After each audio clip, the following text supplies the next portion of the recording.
Hello and welcome to the Takeoff Podcast. Today we are going to be talking about something completely different, and it is going to be War Thunder. Now, okay, you might have heard of War Thunder because they have an issue, and, well, William, tell them what that issue is. They have leaked several classified documents. And it's not just one nation's leaking. These are high-ranking people in the military who get in arguments on, like, forums and things like that about, like, the dumbest things. Like, oh, the turret can turn this fast, not this fast. And it's like the U.S., China, Russia, they have all had huge leaks about main battle tanks. The Apache attack helicopter, that got leaked at one point. I mean, it's crazy. Europe actually has the most leaks. Europe has like 5 classified leaked documents, 2 of which are on their helicopter, and the other 3 are on the Typhoon, which is the Eurofighter, and it's the main. Wasn't there a Challenger leak? There was. Oh yeah, there was a Challenger. The leak. Challengers, that's Britain's main battle tank. Yeah, there was a leak on one of the prototypes. One of the prototypes for their main army. They were bickering over. I think wasn't it the armor thickness? It might. I don't remember if it was that or the turret traverse. I know one of them was over the turret traverse. The Leclerc was the turret traverse. Okay. So the Leclerc is the French main battle tank. Yeah. And the Challenger, I'm pretty sure it was a hull thickness thing, because it was a prototype, and these 2 guys like got in an argument over like how thick it was or how strong it was. And so naturally, when people get into an argument, they get pretty mad and do some crazy stuff. Yes. So he leaked the documents. Literally career-ending choices over a video game. Yeah, I mean, I'm pretty. He's definitely out of that army now. Oh no, for sure. Yeah. Every one of these guys who are leaking stuff like that are absolutely. they're getting discharged. There's no way. And then there was a bunch of others. I think there was like the 3 on the Eurofighter. One was with the radar. The other, I think, was with the HUD elements. And then the other one, I believe, was I think it was its tail control. God. There's so many. Such a leaks. ridiculous thing to like ruin your career. Absolutely. Over. Like, oh yeah, no, the tail control actually works this way, not this way. Yeah. No, but of course, I mean, we keep on talking about all these main battle tanks, modern tanks that have been around the 80s, 90s, 2000s. But War Thunder encompasses all the way from like the 1930s all the way to the 2000s. They cover a huge span of pretty much all of tank history for the most part. And actually, there are some World War I vehicles. Like, haven't they had invent vehicles? Don't you have some, right? Yeah, I have some. They host it basically every April Fool's. They host this big event where they basically, in a lack of better words, they basically remake the entire game. They really do. It's almost like Minecraft, how they like have a crazy update for that. If you look at like 2024 or 2019, they like completely redo the style. And like one of them was set in space, another one was set on like pirate ships. They had one of the ones in recent years, they had mech suits that you piloted and could jump around in. Yeah, mobile infantry. Yes, no, like something out of Starship Troopers or something. It's pretty cool. And one of them was the World War I tanks. It was something like the Great War or something. They made them like historically slow. I'm talking like 4 miles an hour at top speed. They were very slow, and they had 2 vehicles for that event, right? They had the A7V. It was both German tanks, right? It was or was it 4. Oh, that's right. It was the A7V, the Bearfoot, I think. Some weird armored car variant type thing. Yeah, it was like a tractor with like with a gun on the back. Yeah, with a gun on the back. And then there was a third one. It was the Mark V, but oh yes, the Mark V was for both Britain and Germany because they had captured. Yeah. Yes.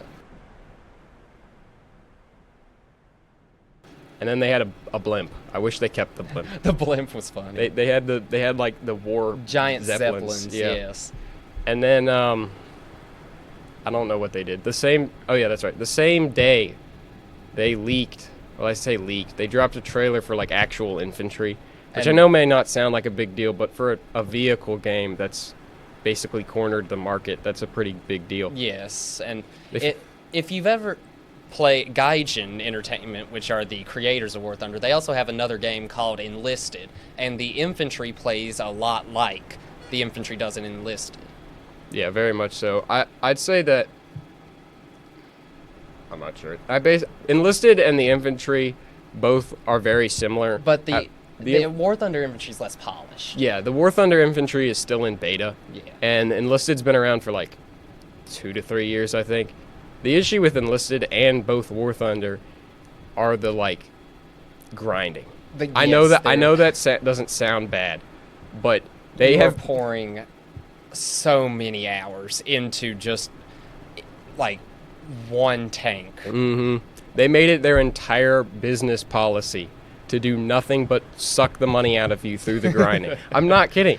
It's so bad that to the point the numbers don't sound bad, but some of the top ranking vehicles cost like 420,000 research. I know that doesn't sound like a lot on paper, But it's like your average match is netting you at top tier, which is where those vehicles are going to cost that much, are netting you maybe 4,000, 5,000 a match. Yeah, it's like from the 1,000. It's from 1,000 to 5,000. Yes, And 5,000 and up is basically impossible because you have to get many kills. and Like yeah, we're talking about like 8 kills, which in a tank game where you have multiple some reloads take forever.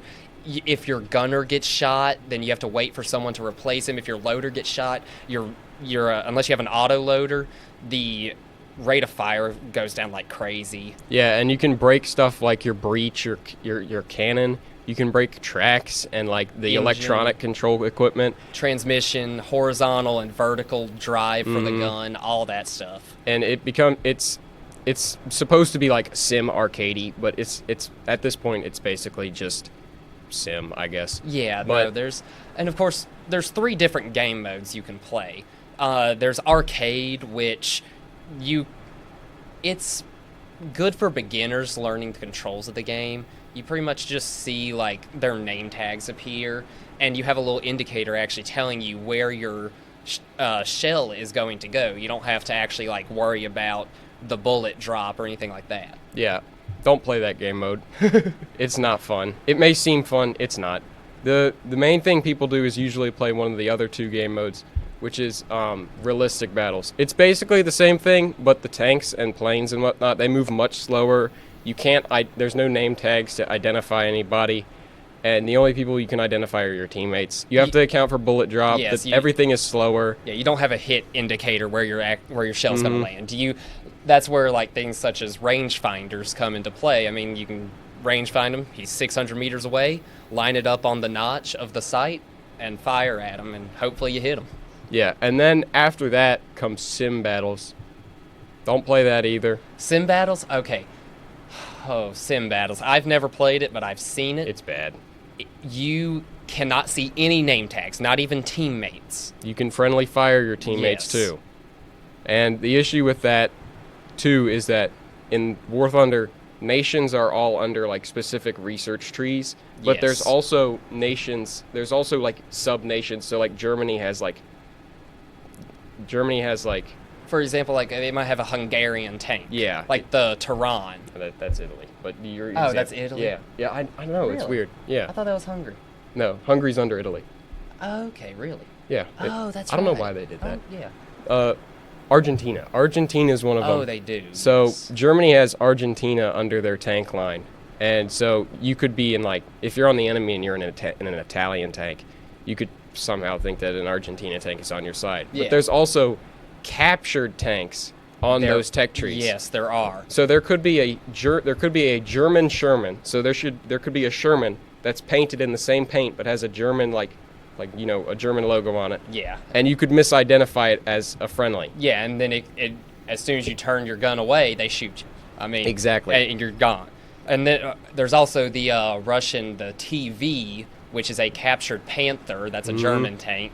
And I've watched a guy go into simulator battle, and he covered up all the Russian logos with like bushes and things like that, and it worked really well. And that just didn't seem that fun to me. Yeah, and that's one of the things you can do too. You can get like I guess it's just decor. You can get decorative pieces to put on your tanks and whatnot.